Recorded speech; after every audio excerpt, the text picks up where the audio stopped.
In this presentation, we're going to be looking at what is known as the seal of confession. So first of all, a little bit about what the seal is. A basic definition is that it is a binding precept or rule of absolute secrecy concerning the content of a confession and the identity of a penitent. Now, we'll start off with the most important aspect of the seal of confession, and that is there is no exception to the seal. There's not a type of sin. There's not any law that a government can pass that would allow someone, force someone, or make it acceptable to break the seal of confession. So we have to understand that the seal of confession is not really a rule that's given by the church. It is a rule, but the rule is made because of the nature of the sacrament. The sacrament as an outward sign is reconciliation with the visible body of the church. And so that's why we confess our sins to a priest. But it's an outward sign of an interior reality, and that is the penitent is expressing an intimate vulnerability before God as judge.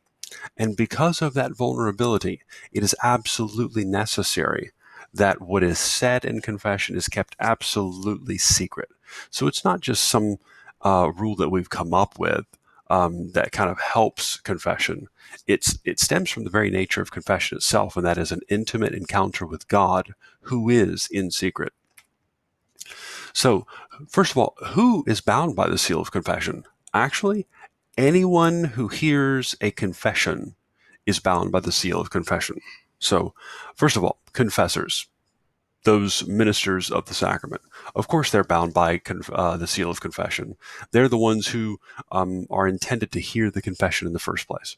So they must keep absolute secrecy. But there are certain non-confessors who might hear a confession. First of all, translators and interpreters. There are occasions, it doesn't happen very often, where a translator or interpreter must be used in order for someone who speaks a different language to be able to confess their sins to a priest. They, of course, are bound by the seal of confession. However, eavesdroppers, other accidental hearers, people who are potentially standing too close to the confessional in line for confession may hear the sacrament of confession. They are also bound by the seal of confession. What are the penalties for breaking the seal of confession? So, first of all, confessors, ministers of the sacrament, would automatically be excommunicated from the church if they were to break the seal of confession.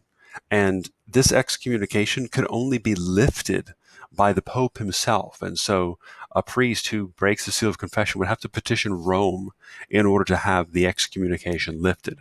Non-confessors are charged with what is called a just penalty. Now, excommunication and just penalty are things or concepts that we will talk about in another presentation on canonical penalties.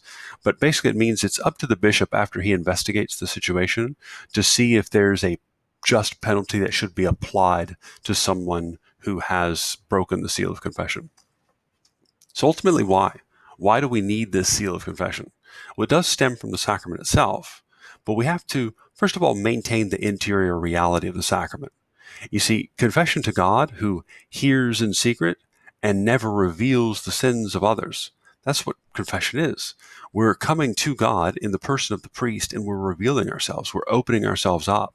And so for priests, they need to maintain that secrecy so that they can maintain the interior reality of the sacrament. And that is, when we approach the priest, we're approaching God.